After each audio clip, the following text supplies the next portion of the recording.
بسم اللہ الرحمن الرحیم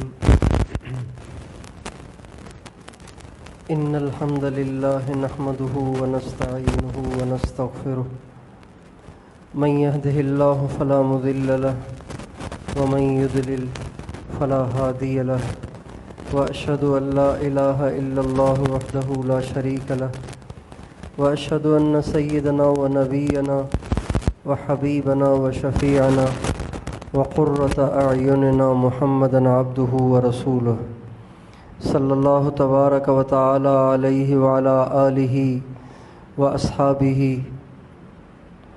صلى الله تبارك وتعالى عليه وعلى آله الطيبين الطاهرين وعلى صحابته الأكرمين وعلى كل من تبعهم بإحسان إلى يوم الدين أما بعد فأعوذ بالله من الشيطان الرجيم بسم الله الرحمن الرحيم رجال صدقوا ما عاهدوا الله عليه فمنهم من قضى نحبه ومنهم من ينتظر وما بدلوا تبديلا وقال تعالى ولنبلونكم بشيء من الخوف والجوع ونقص من الأموال والأنفس والثمرات وبشر الصابرين الذين إذا أصابتهم مصيبة قالوا إنا لله وإنا إليه راجعون وقال النبي صلى الله عليه وسلم إن أهل بيتي سيلقون بعدي تشريدا وتتريدا وقال عليه السلام اوصیکم اللہ فی اہل بیتی اوصیکم اللہ فی اہل بیتی اوصیکم اللہ فی اہل بیتی او کما قال علیہ الصلاۃ والسلام۔ میرے محترم دوستو اور بزرگوں، دنیا میں چلنے کے لیے دو ہی راستے متعین ہیں، ایک حق راستہ ہے اور ایک ناحق راستہ ہے، ایک سچ کا راستہ ہے، ایک جھوٹ کا راستہ ہے، ایک عدل و انصاف کا راستہ ہے اور ایک ظلم اور جبر کا راستہ ہے، ایک اللہ کی پسند والا راستہ ہے اور ایک شیطان کی پسند والا راستہ ہے۔ اور دنیا میں ہمیشہ سے ان دونوں راستوں پر چلنے والے لوگ آتے رہے اور اللہ کی مان کر چلنے والے کامیاب ہوتے رہے اور اللہ کی نافرمانی کا راستہ اختیار کرنے والے ہمیشہ ناکام ہوتے رہے۔ یہ دستور ہے، ہمیشہ سے چل رہا ہے اور یہ ہمیشہ چلے گا۔ کچھ لوگ اللہ کے سفیر بن جاتے ہیں اور کچھ لوگ شیطان کے سفیر بن جاتے ہیں، کچھ لوگ اللہ کے وزیر بن جاتے ہیں اور کچھ شیطان کے وزیر بن جاتے ہیں۔ انسان کے لیے آزمائش ہے کہ اس کے سامنے حق بھی ہے، باطل بھی ہے، کون سے راستے کو انسان اختیار کرتا ہے، یہ انسان کا امتحان ہے۔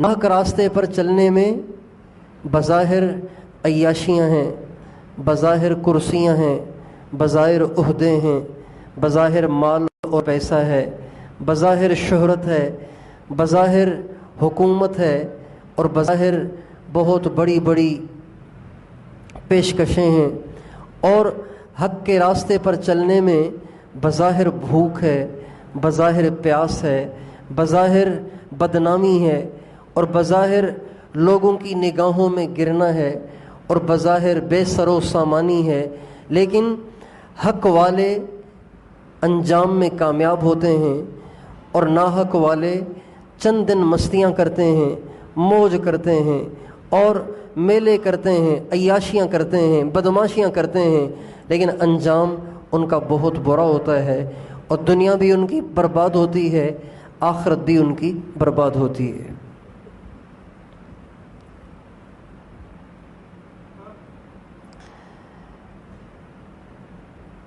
حضرت معاویہ رضی اللہ تعالی عنہ کا جب انتقال ہوا تو ان کے انتقال کے بعد یزید امیر بنا مسلمانوں کا امیر یزید بن گیا۔ جب یزید امیر بنا تو چونکہ شام میں پہلے ہی اس کا اثر رسوخ تھا،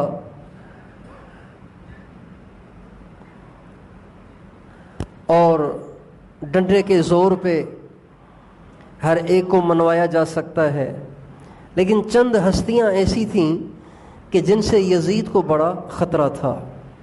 اگر یہ لوگ میرے ہاتھ پہ بیعت نہ ہوئے اور یہ لوگ مجھے امیر انہوں نے نہ مانا تو پھر میرے لیے خطرہ ہے، بغاوت ہو جائے گی، مسئلہ خراب ہو جائے گا۔ ان ہستیوں میں سر فہرست حضرت امام حسین ہیں، اور حضرت عبداللہ ابن عمر ہیں، اور حضرت عبداللہ ابن زبیر ہیں۔ یہ چند ہستیاں ہیں جو سر فہرست ہیں جن سے یزید کو خطرہ تھا۔ تو یزید نے اپنا قاصد مدینے میں بھیجا، اور اس قاصد کے ذریعے مدینے کا جو امیر یزید کی طرف سے مقرر تھا اس کو پریشرائز کیا گیا کہ تم کسی بھی صورت میں امام حسین کو مجبور کرو، عبداللہ ابن زبیر کو مجبور کرو، اور عبداللہ ابن عمر کو مجبور کرو کہ وہ میرے ہاتھ کر لیں اور مجھے اپنا امیر مان لیں۔ حضرت امام حسین نے جب دیکھا کہ اب مجھے مجبور کیا جائے گا کہ یزید کے ہاتھ پہ بیعت کروں، جبکہ یزید تو اس کا اہل ہی نہیں ہے، یزید تو ایک فاسق فاجر آدمی ہے اور انتہائی گندا قسم کا برا آدمی ہے، تو اس کے ہاتھ میں ہاتھ دینا اس کا مطلب تو یہ ہوا کہ آپ جو کر رہے ہیں وہ سب ٹھیک ہے۔ ایک نااہل شخص کے ہاتھ میں ساری دنیا کے مسلمانوں کی باغ ڈور دینا، یہ تو بہت بڑی خیانت ہے۔ تو امام حسین نے جب یہ دیکھا کہ اب مجھے اس کے لیے مجبور کیا جائے گا تو وہ اپنے اہل و عیال کو لے کر مدینے کو چھوڑ کر مکہ معظمہ روانہ ہو گئے، اور مکے میں جا کے رہنے لگ گئے۔ مکہ معظمہ کی یہ شان ہے کہ جو مکہ معظمہ میں آ گیا، من دخلہ کان آمنا، جو مکے میں داخل ہو گیا اب کوئی اس کو کچھ نہیں کہہ سکتا، چونکہ مکے کے اندر لڑائی جائز نہیں ہے۔ مکے کے اندر قتال کرنا، جنگ کرنا، کسی کو شہید کرنا، کسی کو مارنا، یہ جائز نہیں ہے۔ تو انہوں نے حرم میں آ کر پناہ لے لی کہ میں حرم میں ہوں گا، مجھے کوئی مجبور نہیں کرے گا، کوئی کچھ نہیں کہے گا۔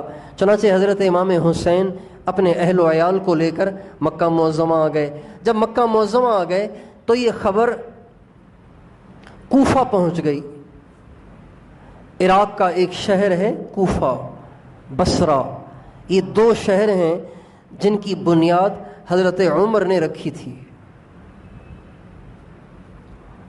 جب کوفہ والوں کو معلوم ہوا کہ حضرت امام حسین یزید کے ہاتھ پہ بیعت کرنے کے لیے تیار نہیں ہیں اور وہ علیحدہ ہو گئے ہیں، تو کوفہ والے تو پہلے ہی یزید کو جانتے تھے کہ وہ فاسق فاجر آدمی ہے، نااہل ہے، وہ اس قابل نہیں ہے کہ اسے امت کا امیر بنایا جائے۔ چنانچہ انہوں نے امام حسین کو خطوط لکھنا شروع کیے، اور ان خطوط میں لکھا کہ حضرت ہمیں پتہ چلا ہے کہ آپ یزید کو امیر نہیں مان رہے، اور بے شک دنیا میں آپ ہی ہیں جن کو امت کا امیر ہونا چاہیے، دنیا میں آج کے زمانے میں آپ سے زیادہ افضل کوئی نہیں ہے، لہٰذا ہم سارے کوفہ والے آپ کے ساتھ ہیں، آپ تشریف لے آئیں، ہم آپ کے ہاتھ پہ بیعت کر لیں گے، آپ کو اپنا امیر مان لیں گے، یزید سے ہماری جان چھوٹ جائے گی۔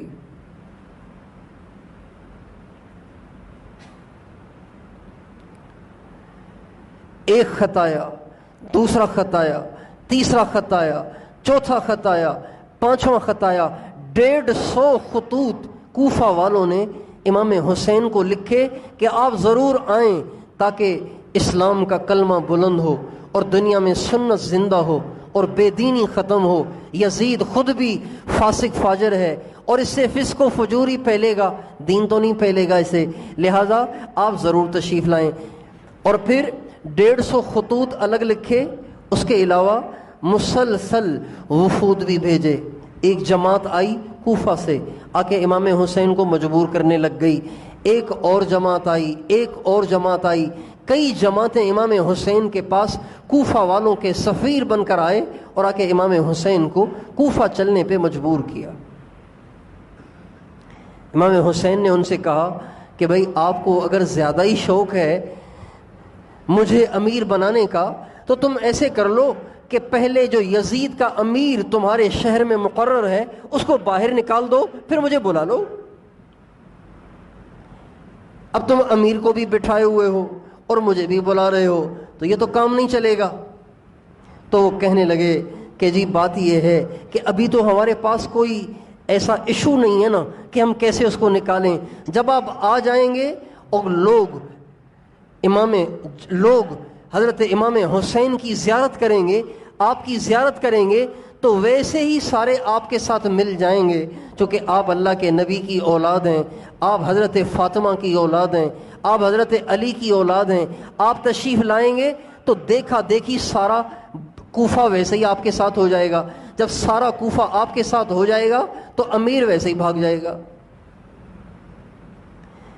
امام حسین کو ان کی یہ بات سمجھ میں نہیں آئی، فرمانے لگے ایسے نہیں ہوگا تم اسے نکالو، لیکن انہوں نے امام حسین پر اصرار کرنا نہیں چھوڑا، نہیں آپ آئیں، نہیں آپ آئیں، اتنا اصرار کیا، آخر میں انہوں نے یہاں تک کہہ دیا کہ حضرت یہ ہمارا آخری وفد ہے، یہ ہمارا آخری خط ہے، اگر اب بھی آپ ہمارے پاس نہ آئے اور قیامت کے دن آپ بھی پیش ہوں گے، ہم بھی پیش ہوں گے، ہم وہاں کہہ دیں گے اللہ سے کہ یا اللہ ہم نے تو بڑی امام حسین کو اپنا امیر بنانے کی کوشش کی اور یزید کو ہٹانے کی کوشش کی، لیکن امام حسین نے ہمارا ساتھ ہی نہیں دیا، ہم کیا کرتے؟ لہذا یزید سے دین کا جتنا نقصان ہوگا اس کا جواب آپ کو دینا ہوگا قیامت کے دن۔ اب یہ جو لوگ اللہ سے ڈرنے والے لوگ ہوتے ہیں نا، جو اللہ سے ڈرنے والے لوگ ہوتے ہیں ان کے لیے سب سے بڑی دھمکی یہ ہوتی ہے، ان کو قتل کرنے کی دھمکی، ان کا مال لوٹنے کی دھمکی ان کے لیے اتنی پریشان کن نہیں ہوتی، ان کے لیے یہ بڑی پریشان کن بات ہوتی ہے کہ کوئی یہ کہہ دے میں اللہ کے سامنے کہہ دوں گا، آپ کی شکایت لگاؤں گا۔ امام حسین اس بات کے بعد تو بالکل مجبور ہو گئے، چنانچہ انہوں نے اپنے اہل و عیال کو لیا اور اپنے جو چاہنے والے معتقدین جو امام حسین کے ساتھی تھے ان کو بھی ساتھ لے لیا۔ یہ 72 کا قافلہ، عورتیں اس کے علاوہ ہیں، 72 کا قافلہ یہ چل پڑا عراق کی طرف، کوفہ کی طرف۔ جب حضرت امام حسین مکہ معظمہ سے نکل کر کوفہ آنے لگے تو حضرت عبداللہ ابن عباس کو پتہ چل گیا، وہ بھاگے بھاگے آئے اور کہنے لگے حسین میں نے سنا ہے کہ آپ کوفہ جانا چاہ رہے ہیں؟ کہا جی بالکل جا رہا ہوں، ان کا بڑا اصرار ہے، اور دیکھیں کتنے سارے ان کے خطوط آئے ہوئے ہیں، 150 خطوط انہوں نے مجھے بھیجے ہیں، اب بھی میں نہ جاؤں تو قیامت کے دن یہ مجھے پکڑ لیں گے۔ تو حضرت عبداللہ ابن عباس کہنے لگے بھائی بات یہ ہے کہ کوفہ والوں کو ہم نے بڑا آزمایا، حضرت علی کو بھی انہوں نے بڑے بڑے آسرے دیے اور بڑی بڑی امیدیں دلائیں، لیکن حضرت علی کو انہوں نے تنہا چھوڑ دیا تھا، یہاں تک کہ حضرت علی کہا کرتے تھے اے اللہ میں ان سے بیزار آ گیا ہوں اور اب مجھے جلدی سے اپنے پاس بلا لے، یہ حضرت علی فرماتے تھے کوفہ والوں کی وجہ سے۔ پھر کہنے لگے آپ کے بھائی امام حسن، ان کے ساتھ بھی تو کوفہ والوں نے یہی کیا، تو یہ بے وفا قوم ہے، آپ ان کے کہنے میں نہ آئیں، آپ مہربانی کریں آپ نہ جائیں۔ ان کا آپ نے مجھے نصیحت کی، آپ کی بڑی مہربانی، میں نے جانا ہے، اس لیے کہ قیامت کے دن میں اللہ کو حساب اور جواب نہیں دے سکتا۔ جب عین جانے کا وقت آیا تو حضرت عبداللہ ابن عباس دوبارہ آ گئے، کہنے لگے میں نے آپ کو پہلے بھی درخواست کی تھی، میں دوبارہ آپ سے درخواست کرنے آیا ہوں، مہربانی کریں آپ کوفہ نہ جائیں، کوفہ کے لوگ بڑے بے وفا ہیں۔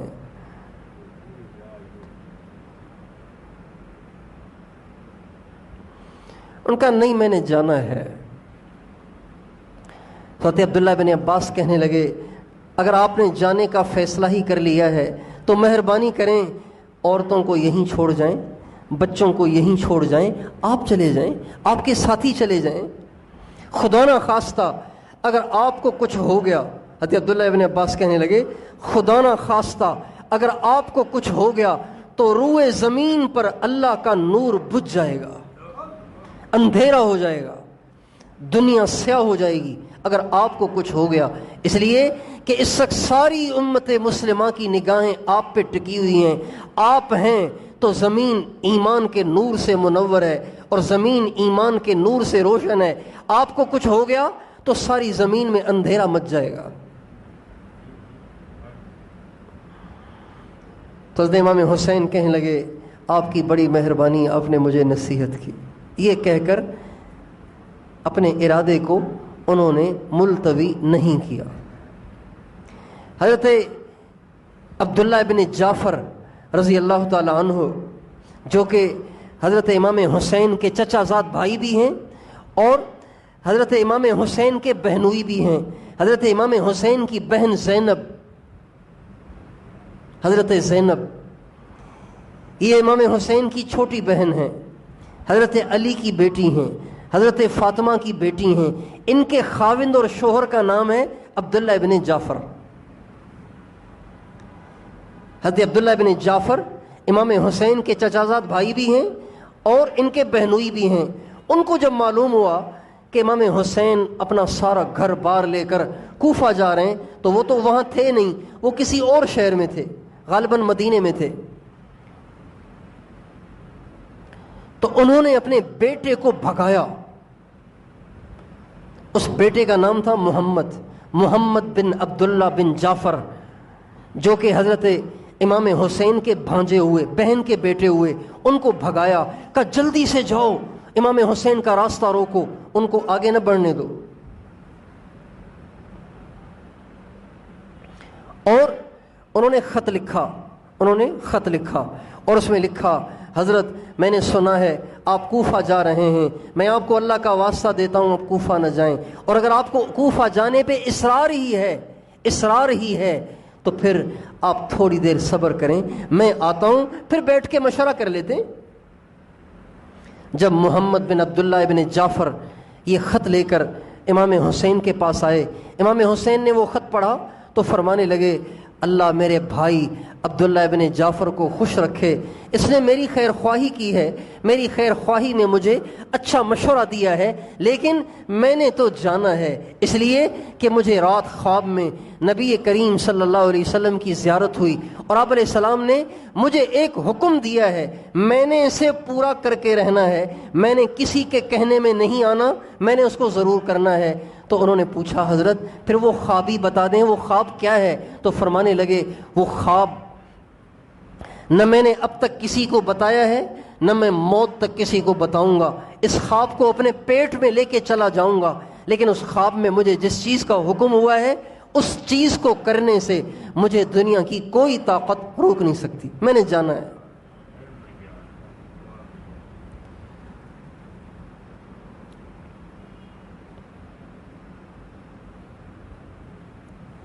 چنانچہ ادھر سے چل پڑے، لیکن امام حسین نے ایک خوبصورت طریقہ اختیار فرمایا کہ کوفہ جانے سے پہلے اپنے چچا زاد بھائی حضرت مسلم بن عقیل کو بھیجا کہ آپ جا کے کوفہ میں حالات معلوم کریں کہ کوفہ والے جو باتیں کر رہے ہیں واقعی اس میں سچے ہیں کہ نہیں ہیں۔ حضرت مسلم بن عقیل رضی اللہ تعالی عنہ کوفہ آئے اور کوفہ میں آ کے مختار بن ابی عبید ثقفی ایک شخص ہے کوفہ کا، اس کے گھر میں آ کے ٹھہر گئے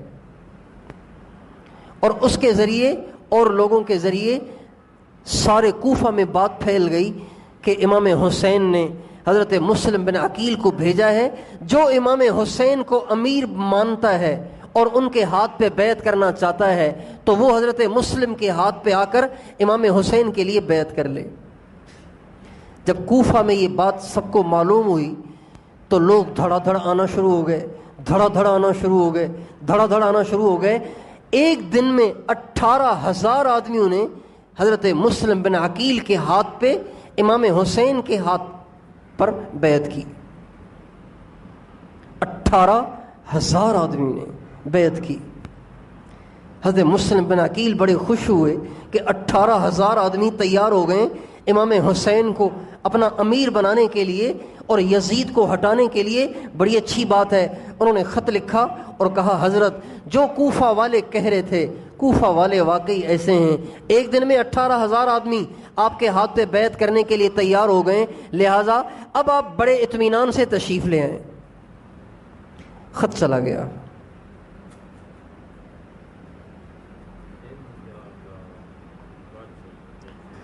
جب سارا کوفہ ایک دم یزید کے خلاف ہو گیا اور امام حسین کے ہاتھ پہ بیعت کرنے کے لیے تیار ہو گیا اور اس کی خبر یزید کو پہنچی، تو یزید نے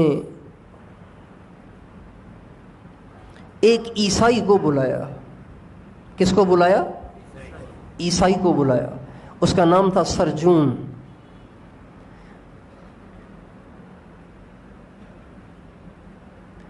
امام حسین کے بارے میں یزید کی پہلی غلطی یہ ہے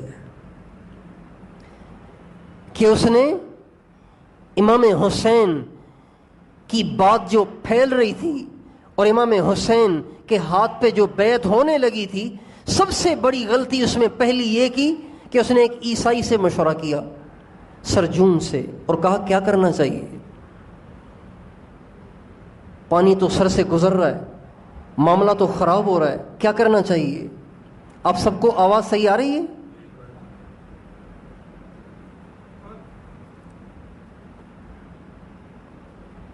اس نے کہا میں ایک مشورہ دوں، کا بتاؤ؟ کہ اس وقت کوفہ کا جو امیر ہے نا، امیر ہے، اس کے دل میں اہل بیت کی محبت ہے، اس کے دل میں اہل بیت کی محبت ہے۔ وہ تھے ہمارے نبی کے ایک صحابی نعمان بن بشیر، وہ صحابی تھے۔ تو وہ کہنے لگا اصل میں اس کے دل میں امام حسین کی محبت ہے، اس لیے وہ بول نہیں رہا۔ 18,000 آدمی امام حسین ہیں بھی نہیں اور مسلم بن عقیل کے ہاتھ پر ان کی طرف سے بیعت ہو گئے۔ یہ کیسا امیر ہے کہ بول ہی نہیں رہا، کچھ کر ہی نہیں رہا، پولیس اس کے پاس، فوج اس کے پاس، کرسی اس کے پاس، وہ خاموش بیٹھا تماشا دیکھ رہا ہے۔ لہذا سب سے پہلا کام آپ یہ کریں کہ آپ نعمان بن بشیر کو ہٹائیں، عبید اللہ ابن زیاد جو اہل بیت کے بارے میں انتہائی شدید اور خبیث آدمی ہے، اس کو آپ امیر بنائیں۔ وہ کوئی رعایت نہیں کرے گا، وہ رعایت نہیں کرے گا، یہ رعایت کر رہا ہے، اس کو ہٹاؤ۔ چنانچہ یزید نے عبید بن زیاد کو خط لکھا اور اس میں لکھا کہ وہ بصرے کا امیر تو پہلے ہی تھا، عبید اللہ بن زیاد پورے بصرے کا امیر تھا۔ اس سے کہا بصرہ بھی تیرا، کوفہ بھی تیرا، جلدی سے جا اور جا کے امام حسین کا ماحول ختم کر۔ چنانچہ ابن زیاد آیا، اپنے ساتھ 2 شخصوں کو لے کر آیا، مسلم بن عمر باہلی اور شریک بن آور، ان 2 شخصوں کو اپنے ساتھ لے کے آیا کوفہ میں۔ اور جب آیا، جو ہی وہ کوفہ میں داخل ہونے لگا تو لوگوں نے سمجھا کہ امام حسین آ گئے ہیں، چونکہ حضرت مسلم بن عقیل کے ہاتھ پہ تو بیعت کر چکے تھے، اب ایک نیا آدمی آ رہا ہے تو اس کا مطلب ہے وہ امام حسین ہوگا۔ جب وہ امام حسین اس کو سمجھے تو سارا کوفہ، کوئی اس کے ہاتھ چوم رہا ہے، کوئی اس کا ماتھا چوم رہا ہے، کوئی اس کو ہدیہ پیش کر رہا ہے۔ جب ساری عوام سے مل کر وہ اپنے محل میں داخل ہوا تو اپنے ساتھیوں سے کہنے لگا یار یہ تو سارا ہی ہو گیا ہے، سارا ہی کوفہ منحرف ہو گیا ہے، امام حسین کا ساتھی ہو گیا ہے، یہ تو کتنے اس کے عقیدت مند ہو گئے، کیا کرنا چاہیے؟ چنانچہ چند دن اس نے وہیں گزارے کوفہ میں اور سوچتا رہا کیا کرنا چاہیے۔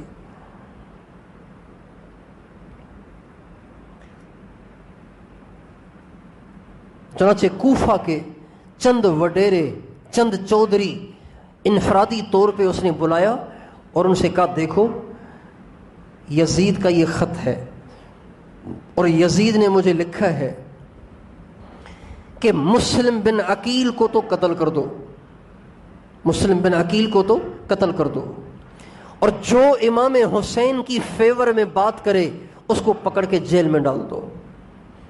لہذا میں تمہیں بتا رہا ہوں اگر تم سیدھے نہ ہوئے تو تمہارے بچے بھی قتل کر دوں گا، تمہیں بھی قتل کر دوں گا، سارے خاندان کو قتل کر دوں گا اگر تم اس سے باز نہ آئے۔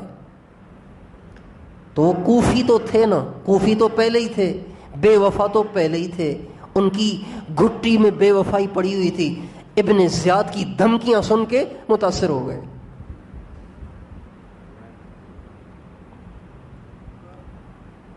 چنانچہ اب انہوں نے اپنے بچوں کو کہنا شروع کیا، اپنے خاندانوں کو، اپنے قبیلے والوں کو کہنا شروع کیا۔ آہستہ آہستہ سب کے دلوں میں روب بیٹھنا شروع ہو گیا کہ بھئی یہ تو مارے جائیں گے۔ حضرت مسلم بن عقیل کو جب یہ معلوم ہوا کہ میرے خلاف اسکیم چل پڑی ہے تو وہ مختار بن ابو عبیدہ ثقفی کے گھر سے نکل کے وہ ہانی بن عروہ ایک اور شخص ہیں، وہ بھی اہل بیت سے بڑی محبت کرتے تھے، ان کے گھر میں جا کے مقیم ہو گئے۔ ابن زیاد کے ساتھ جو دو شخص آئے تھے، مسلم بن عمر باہلی اور شریک بن آور، ان میں جو شریک بن آور تھا اللہ کی شان اس کے دل میں بھی اہل بیت کی محبت تھی، تو اس نے بھی خفیہ طریقے سے معلوم کیا کہ مسلم بن عقیل کہاں ٹھہرے ہوئے ہیں، معلوم ہو گیا، چنانچہ یہ بھی اسی گھر میں آ کے ٹھہر گیا۔ ابن زیاد سے کہا میں ذرا ہانی بن عروہ کے گھر میں رہنا چاہتا ہوں، آپ مجھے اجازت دے دیں۔ ان کا ٹھیک ہے آپ بے شک وہاں رہ لیں۔ اللہ کی شان شریک بن آور ایک دو دن میں بیمار ہو گئے۔ ابھی ایک گھر ہے ہانی بن عروہ کا، مسلم بن عقیل اس گھر میں پناہ گزین ہیں، چھپے ہوئے ہیں، پوشیدہ ہیں، اور شریک بن آور بھی ان کی محبت میں یہاں آ گیا ہے اور بیمار ہو گیا۔ جب شریک بن آور بیمار ہوا تو ابن زیاد کو معلوم ہوا کہ میرا ساتھی بیمار ہو گیا ہے، چنانچہ اس نے پیغام بھیجا کہ آج شام کو میں آپ کی عیادت کے لیے آ جاؤں گا، آج شام کو میں نے آپ کی عیادت کے لیے آنا ہے۔ تو شریک بن آور کو جب معلوم ہوا تو اس نے مسلم بن عقیل سے کہا کہ حضرت بات یہ ہے کہ آج وہ شیطان میری عیادت کرنے کے لیے آ رہا ہے، میری آپ سے درخواست یہ ہے کہ انہوں نے تو ٹھانی ہوئی ہے آپ کو شہید کرنے کی، سارے اہل بیت کو شہید کرنے کی، میری آپ سے درخواست یہ ہے کہ جب وہ آ کر میری عیادت کے لیے میرے پاس بیٹھ جائے تو آپ اچانک کمرے سے نکلنا، ایک ضرب لگا کے اس کی گردن اڑا دینا۔ ابن زیاد جب مارا جائے گا نا تو پھر سارے کوفہ کو آپ کے ساتھ جوڑنا، سارے بصرہ کو آپ کے ساتھ جوڑنا، امام حسین کو امیر بنانا، یہ میرا کام ہے۔ آپ صرف اس شیطان کو قتل کریں، اور موقع اچھا ہے، وہ تو میرا حال پوچھنے آ رہا ہے۔ یہ ساری بات شریک بن آور نے سمجھائی حضرت مسلم بن عقیل کو۔ چنانچہ شام کو ابن زیاد آ گیا حال پوچھنے کے لیے۔ اب شریک بن آور سے وہ پوچھ رہے ہیں کیا حال ہے، وہ کہہ رہے ہیں ٹھیک ہے، کیا ہوا ہے، بس طبیعت خراب ہے، سوال جواب چل رہا ہے۔ لیکن شریک بن آور کی ساری توجہ پیچھے لگی ہوئی ہے کہ ابھی مسلم بن عقیل آئیں گے اور اس کی گردن اڑائیں گے اور اہل بیت کی حفاظت ہو جائے گا۔ کافی دیر گزر گئی، مسلم بن عقیل نکلے ہی نہیں۔ جب وہ نہیں نکلے تو انہوں نے ان کو اشارہ دینے کے لیے کہا، ایک شعر پڑھا، عربی میں ایک شعر پڑھا، لوگوں کو کیا ہو گیا ہے کہ اب بھی وہ تاخیر کر رہے ہیں، لوگوں کو کیا ہو گیا ہے کہ اب بھی وہ دیر کر رہے ہیں۔ تو ابن زیاد نے کہا کہ یہ کون سا شعر پڑھ رہا ہے، نہ اس کا موقع ہے نہ اس کا کوئی مطلب ہے، اس موقع پہ یہ کیا کہہ رہا ہے۔ تو پاس والے سے پوچھا یہ کیا کہہ رہا ہے، کہا اصل میں بخار زیادہ ہے نا اس لیے بہکی بہکی باتیں کر رہا ہے۔ لیکن اصل میں شریک بن آور حضرت مسلم بن عقیل کو اشارہ کر رہے تھے جلدی سے آؤ نا، یہ بیٹھا ہوا ہے، ابھی تو اچھا موقع ہے۔ چنانچہ جب کافی دیر گزر گئی اور ابن زیاد عیادت کر کے وہاں سے نکل بھی گیا تو شریک بن آور نے حضرت مسلم بن عقیل کو بلایا اور کہا میں نے آپ کو اتنا سمجھایا تھا کہ وہ خبیث آج آ رہا ہے، آپ اس کو ایک ضرب لگا کے قتل کر دیں تو کام اچھا ہو جائے گا۔ تو حضرت مسلم بن عقیل فرمانے لگے بات یہ ہے کہ آپ نے جو مجھے سمجھایا تھا مجھے بھی سمجھ میں آ گیا تھا، لیکن جب میں نے اسے قتل کرنے کا ارادہ کیا تو مجھے اللہ کے نبی کی ایک حدیث یاد آ گئی۔ اللہ کے نبی نے فرمایا لا یفتک مؤمن بمؤمن، کسی مسلمان کو اس کا حق نہیں ہے، کسی مسلمان کے لیے جائز نہیں ہے کہ دوسرے مسلمان کو ہیلے کے ساتھ قتل کرے۔ لا یفتک مؤمن بمؤمن، کسی مسلمان کو کے لیے جائز نہیں ہے کہ دوسرے مسلمان کو ہیلے کے ساتھ قتل کرے۔ اس پہ مورخین لکھتے ہیں کہ اہل بیت کی کیا شان ہے کہ اپنی جان خطرے میں ہے، سارے اہل بیت کی جانیں جس شخص سے خطرے میں ہیں اور وہ شخص ان سب کا جانی دشمن بنا ہوا ہے، اس موقع پر بھی حدیث کو ہاتھ سے نہیں جانے دیا، سنت رسول کو ہاتھ سے نہیں جانے دیا۔ یہی اہل حق کی علامت ہوتی ہے کہ وہ اپنے ہر کام میں، ہر بات میں وہ جان تو دے دیتے ہیں، مال تو دے دیتے ہیں، اپنا سب کچھ تو لوٹا دیتے ہیں، لیکن اللہ اور اس کے نبی کے حکم کے خلاف کوئی قدم نہیں اٹھاتے۔ یہ اہل حق کی نشانی ہے۔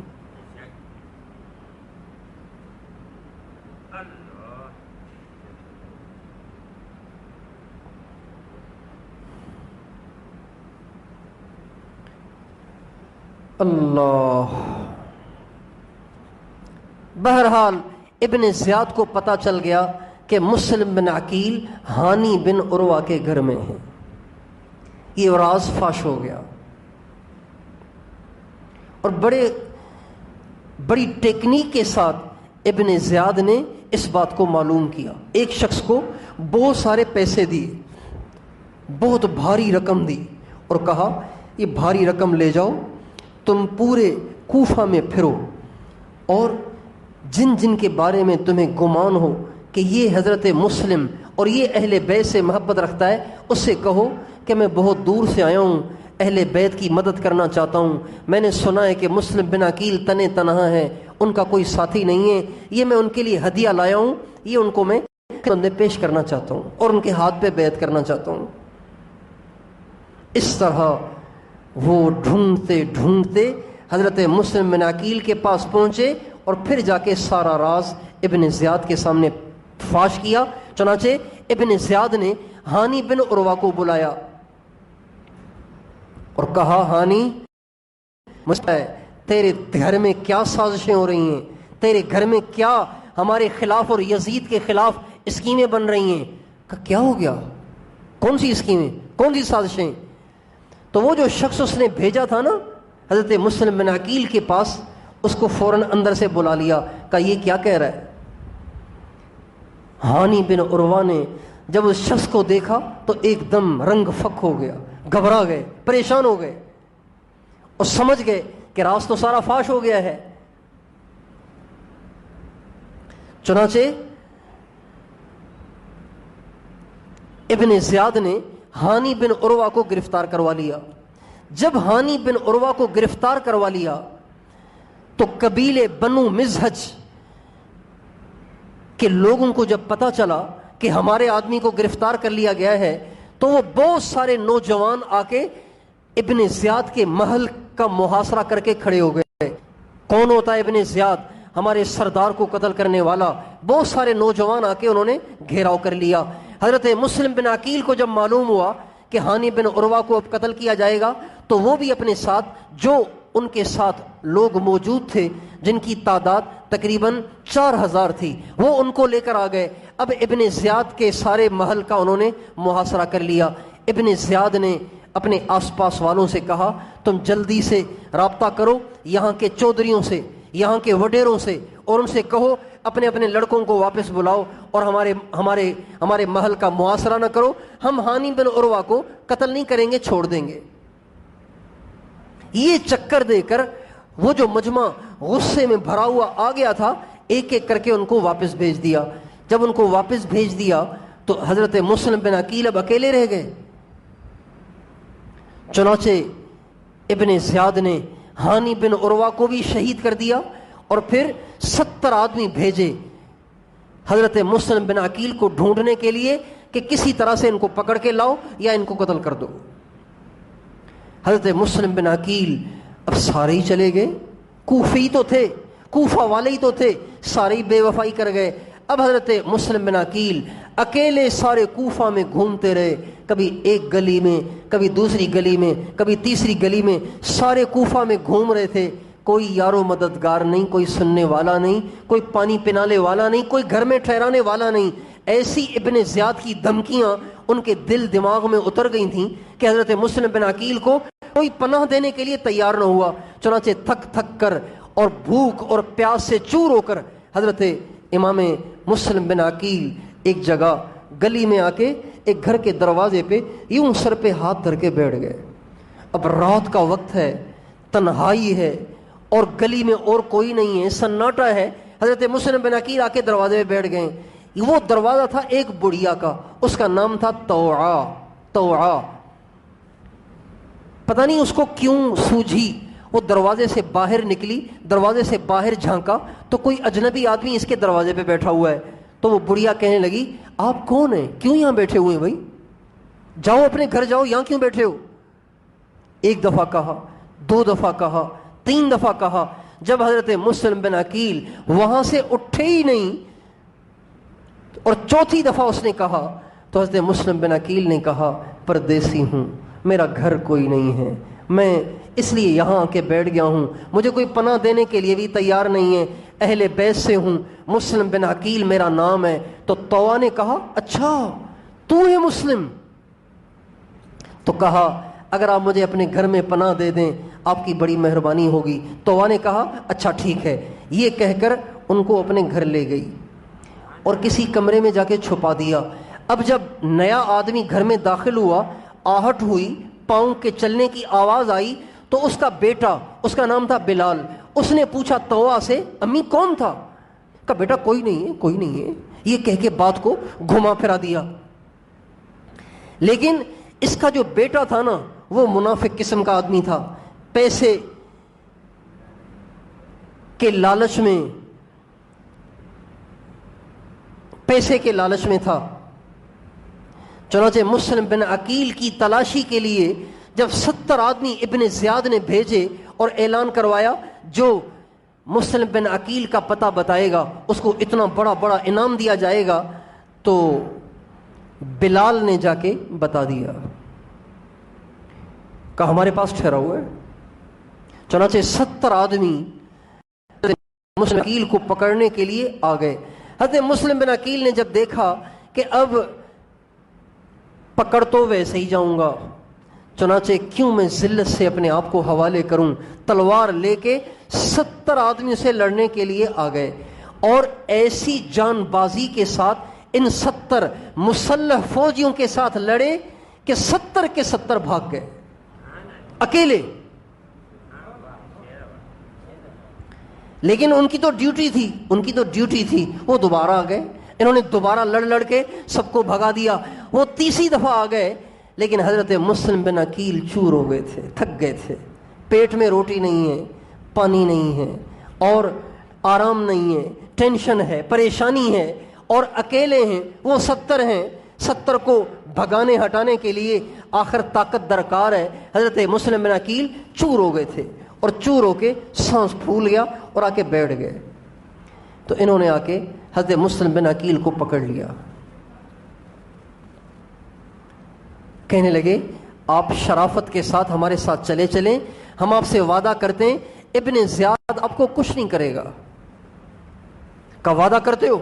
کا وعدہ کرتے ہیں۔ چنانچہ ان کو لے لیا۔ جب ان کو لینے لگے تو ان سے تلوار بھی لے لی۔ حضرت مسلم بن عقیل نے کہا، یہ تمہاری پہلی بدعہدی ہے کہ تم نے مجھ سے کہا ابن زیاد کچھ نہیں کہے گا، جب کچھ نہیں کہے گا تو تلوار کیوں لے رہے ہو مجھ سے؟ چنانچہ جب ان کے ساتھ چلنے لگے تو حضرت مسلم بن عقیل کی آنکھوں سے مسلسل آنسو بہنا شروع ہو گئے، رونے لگ گئے۔ تو جو پکڑ کر لے جا رہے تھے وہ کہنے لگے، کام بھی تو تم نے ایسے کیے ہیں کہ جن کاموں پہ گرفتاری ہونی چاہیے اور پھانسی کی سزا ہونی چاہیے، اب روتے کیوں ہو؟ تو وہ کہنے لگے اللہ کی قسم میں اپنی جان پہ نہیں رو رہا، میں اس بات پہ رو رہا ہوں کہ میں نے کوفہ والوں کی وفاداری کو دیکھ کر امام حسین کو خط لکھا ہے، امام حسین بھی آ رہے ہیں، ان کا سارا گھرانہ آ رہا ہے، جب تم میرے ساتھ یہ کر رہے ہو تو ان کے ساتھ کیا کرو گے؟ اس پہ رو رہا ہوں۔ واللہ لا ابکی علی نفسی ولیکن ابکی علی الحسین وآل الحسین، اللہ کی قسم میں اپنی ذات کی وجہ سے نہیں رو رہا ہوں، میں اس بات پہ رو رہا ہوں کہ تم حسین کے ساتھ کیا کرو گے، آل حسین کے ساتھ کیا کرو گے۔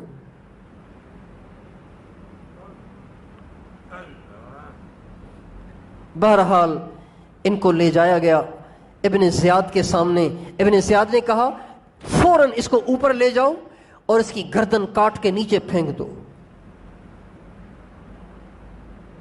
مورخین لکھتے ہیں جب حضرت مسلم بن عقیل کو اوپر لے جایا جانے لگا، اوپر کی منزل پر لے جایا جانے لگا، تو حضرت مسلم بن عقیل اس وقت اللہ کا ذکر کر رہے تھے اور اللہ سے معافی طلب کر رہے تھے، اللہ سے استغفار کر رہے تھے، اللہ سے اپنے گناہوں کی معافی طلب کر رہے تھے۔ حضرت مسلم بن عقیل کے تو گناہ نہیں تھے، لیکن اللہ والوں کا یہی حال ہوتا ہے، اللہ والوں کی یہی کیفیت ہوتی ہے، وہ جتنے زیادہ اللہ پہ مرتے مٹتے ہیں اتنے زیادہ اپنے آپ کو گناہ گار سمجھتے ہیں۔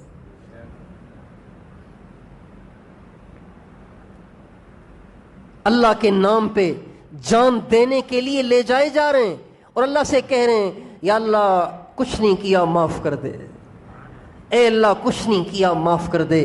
تو ایک تو بات یہ ہے کہ اللہ والوں کی کیفیت ہی کچھ ایسی ہوتی ہے، وہ جتنا زیادہ اللہ کو راضی کرتے ہیں اتنا زیادہ ان پر ان کا گناہ گار ہونا کھلتا چلا جاتا ہے، وہ اپنے آپ کو اوروں سے گھٹیا سمجھتے چلے جاتے ہیں۔ کبھی بھی اللہ والا متکبر نہیں ہوتا، کبھی بھی اللہ والا اپنے آپ کو اوروں سے اچھا نہیں سمجھتا۔ ہاں، اللہ پاک کے قریب ہونے کی نشانی ہے کہ انسان پہ اپنی برائیاں کھلتی چلی جائیں، یہ اللہ کے قریب ہونے کی نشانی ہے۔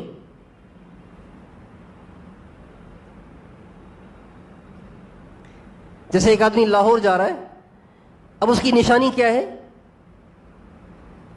گاڑی میں بیٹھ گیا، اب گاڑی پتہ نہیں کہاں جا رہی ہے، نشانی کیا ہے؟ بھائی راستے میں اگر سکھر آ جائے سمجھ جاؤ ٹھیک جا رہا ہے، راستے میں اگر ملتان آ جائے سمجھ جاؤ ٹھیک جا رہا ہے، راستے میں اگر خانے والا آ جائے سمجھ جاؤ ٹھیک جا رہا ہے، راستے میں اگر اوکاڑا آ جائے سمجھ جاؤ ٹھیک جا رہا ہے، راستے میں پتوں کی آ جائے سمجھ جاؤ کہ لاہور جا رہا ہے۔ لیکن اگر یہ چلا ہے لاہور کے لیے اور راستے میں آ گیا حیدرآباد، تو بتاؤ حیدرآباد جا رہا ہے، کراچی جا رہا ہے کہ لاہور جا رہا ہے؟ اللہ پاک کے قریب ہونے کی نشانی ہے کہ اپنا آپ کچھ نہ ہونا کھلتا چلا جائے، اپنی کمیاں اور کوتاہیاں منکشف ہوتی چلی جائیں، اپنا گناہ گار ہونا، اپنے گناہ گار ہونے کا یقین بڑھتا چلا جائے، یہ اللہ کے قریب ہونے کی نشانی ہے۔ اور اللہ پاک سے دور ہونے کی نشانی کیا ہے؟ اللہ سے دور ہونے کی نشانی کیا ہے؟ اللہ سے دور ہونے کی نشانی یہ ہے کہ اپنی خوبیاں نہ لگ جائیں، اوروں کی کمیاں، وہ ایسا وہ ایسا وہ ایسا، وہ یوں کرتا ہے وہ یوں کرتا ہے وہ یوں کرتا ہے، ہم دیکھو سارا دن مسجد میں رہتے ہیں، ہم دیکھو پگڑی پہنی ہوئی ہے، ہم دیکھو داڑھی رکھی ہوئی ہے، ہم دیکھو کبھی تہجد نہیں چھوٹتی، ہم دیکھو روزانہ اتنے گھنٹے مراقبہ کرتے ہیں۔ جس پہ یہ چیزیں کھلتی چلی جائیں سمجھ جائیں کہ یہ راستے سے بھٹک کر شیطان کے راستے پہ چل پڑا ہے۔ یہ ہمیشہ یاد رکھنے کی بات ہے، اللہ کے قریب ہونے کی نشانی ہے اپنی کمیوں کا کھلتے چلے جانا، اپنی گناہ گاری کا یقین بڑھتا چلا جانا، یہ اللہ کے قریب ہونے کی نشانی ہے۔ مسلم بن عقیل اہل بیت میں سے ہیں، آل رسول میں سے ہیں، اور اللہ کے نام پر اللہ کی رضا کے لیے اپنی جان کا نذرانہ پیش کر رہے ہیں۔ چند منٹوں میں ان کی گردن کو تن سے جدا کیا جانا ہے، لیکن اس موقع پر بھی اپنی گناہ گاری کا استحضار اتنا حاوی ہے کہ یہ نہیں سوچ رہے کہ مجھے مار دیں گے، ہائے بچوں کا کیا ہوگا، ہائے بیوی کا کیا ہوگا۔ اب بھی ان کو فکر لگی ہوئی ہے تو تو یہ فکر لگی ہوئی ہے کہ اللہ راضی ہو جائے، گناہوں کی معافی مل جائے۔ یہ اہل حق کی نشانیاں ہیں، اہل حق کی نشانی ہے یہ جو لوگ بڑے بڑے دعوے کرتے ہیں نا، یہ سب خطرے میں ہیں۔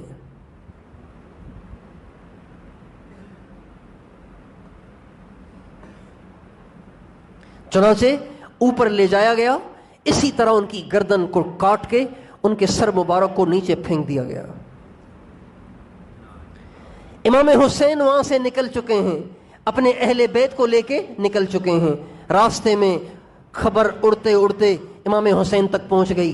امام حسین تک جب خبر پہنچی تو امام حسین کی آنکھوں سے آنسو بہنا شروع، رونے لگ گئے اور فرمانے لگے رجال صدقوا ما عاهدوا اللہ علیہ فمنهم من قضى نحبه ومنهم من ينتظر وما بدلوا تبدیلا۔ یہ وہ لوگ ہیں جو اللہ سے اپنا وعدہ کیا ہوا پورا کر گئے، کچھ اپنا وقت پورا کر گئے، کچھ ابھی باقی ہیں۔ اپنی طرف اشارہ کر کے کہنے لگے وہ تو اپنا وقت پورا کر گئے، اپنا وعدہ پورا کر گئے، اللہ سے اللہ کی دوستی نبھا گئے، اللہ سے اللہ کا وعدہ پورا کر گئے، اور ہم ابھی باقی ہیں، اور انشاءاللہ ہم بھی اللہ کا عہد تبدیل نہیں کریں گے۔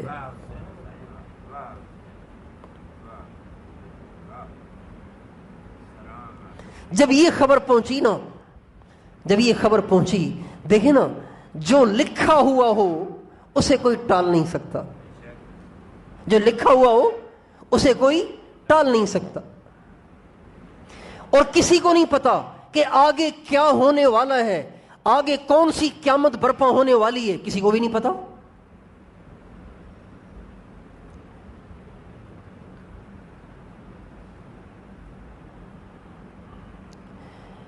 جب یہ خبر پہنچی نا، امام حسین نے اپنے سارے ساتھیوں کو جمع کر لیا، کہا بھائی دیکھو کوفہ والوں نے ہم سے غداری کی، بے وفائی کی، بتاؤ کیا کرنا چاہیے۔ سب نے کہا جی اب تو جانا بنتا ہی نہیں ہے، اب تو جانا بنتا ہی نہیں ہے۔ تو حضرت مسلم بن عقیل کے بچے کہنے لگے جانا کیوں نہیں بنتا، اب تو جانا ہے، ہمارے باپ کو شہید کیا گیا ہے، ہم اپنے باپ کو ایسے ہی چھوڑ کے چلے جائیں گے، ہمیں تو جانا ہے۔ اور یہ بچے بھی نہیں جانتے کہ آگے کیا قیامت قائم ہونے والی ہے، ورنہ یہ کبھی بھی اس بات پہ اصرار نہ کرتے کہ نہیں ہمیں جانا ہے۔ چنانچہ حضرت امام حسین نے کہا جب مسلم کے بچوں نے جانا ہے تو میں نے بھی جانا ہے، جبکہ مسلم صرف ان کا باپ نہیں ہے، مسلم میرا بھائی بھی ہے، ہم نے جانا ہے۔ چنانچہ چل پڑے۔ چلتے چلتے چلتے قادسیہ جب پہنچے تو ابن زیاد نے اپنے فوجی افسر حسین بن نمیر کو حکم دیا کہ فوری طور پر حسین کی گرفتاری کی ترتیب بناؤ اور ہمارے پاس بھیجو۔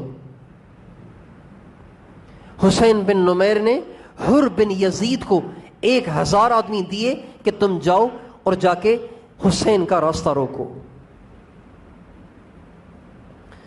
چنانچہ نینوا ایک جگہ ہے، نینوا، حضرت یونس علیہ السلام جہاں مبعوث ہوئے تھے یہ وہ بستی ہے نینوا۔ جب وہاں پہنچے تو حر بن یزید 1000 آدمیوں کو لے کر امام حسین کے سامنے آ گیا۔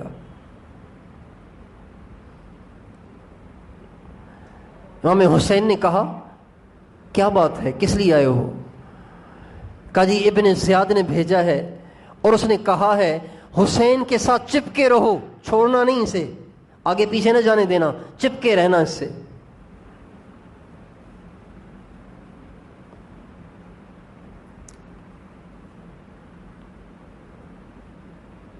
امام حسین نے اسے سمجھایا کہ دیکھو یزید اچھا آدمی نہیں ہے، تم اس کی طرفداری مت کرو،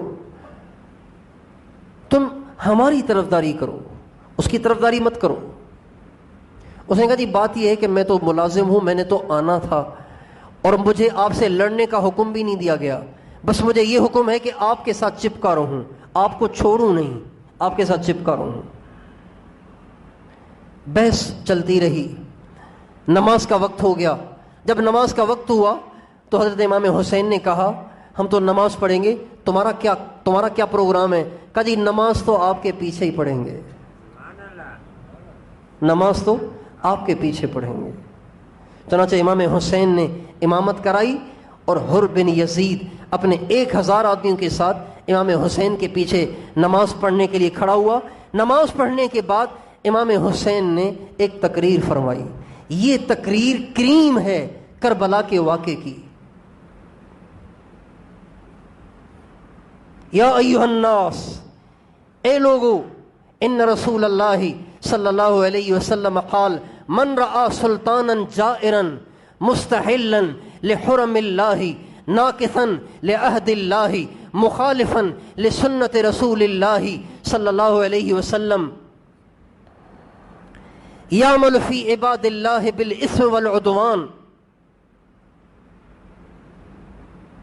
فلم یغیر ما علیہ بفعل ولا بقول کان حقا علی اللہ ان یدخلہ مدخلہ۔ یہ پورا امام حسین کا اصل بیان ہے۔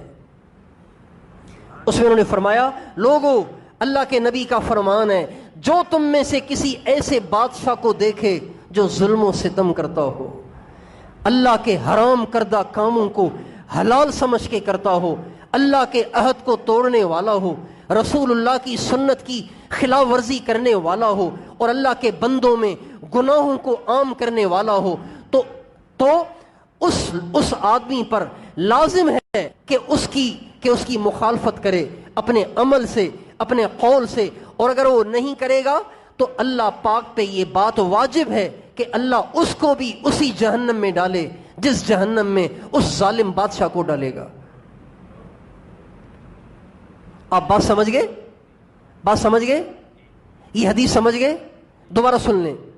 جو شخص کسی ظالم بادشاہ کو دیکھے جو حرام کو حلال کرنے والا ہو، یعنی حرام کاریاں کرنے والا ہو، بدماشیاں کرنے والا ہو، گناہوں کی زندگی گزارنے والا ہو، اللہ کے عہد کو توڑنے والا ہو، رسول اللہ کی سنت کی خلاف ورزی کرنے والا ہو اور اللہ کے بندوں میں ظلم و ستم اور برائیاں پھیلاتا ہو، اگر کوئی ایسے بادشاہ کو دیکھے اور پھر بھی اپنے قول سے، اپنے فعل سے اس کی مخالفت نہ کرے اور اس کی برائیوں میں تبدیلی نہ کرے، تو اللہ پاک کے اوپر واجب ہے کہ اللہ اس کو بھی اسی جہنم میں ڈالے جس جہنم میں اللہ اس بدماش بادشاہ کو ڈالے گا۔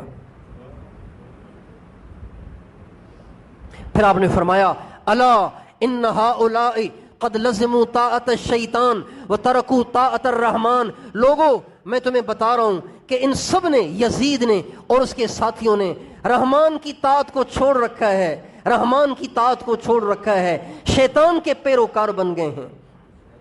وَأَظْهَرُ الْفَسَادِ وَأَطَّلُ الْحُدُودِ، ان سب نے اللہ کی نافرمانیاں عام کر دی ہیں، اللہ کی حدود کو توڑ دیا ہے، اللہ کی باؤنڈریاں توڑ دی ہیں،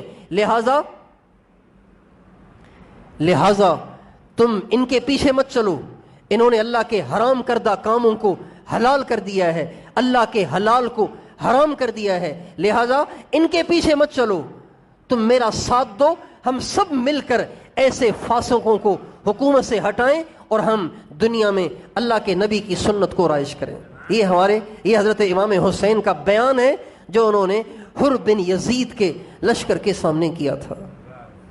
اس سے آپ پہ یہ بات واضح ہو جائے گی کہ امام حسین نے اتنا بڑا جو عزم کیا تھا اس کے پیچھے کیا تھی، کون سی غرض تھی جس کی وجہ سے امام حسین اتنی بڑی قربانی دینے کے لیے تیار ہو گئے۔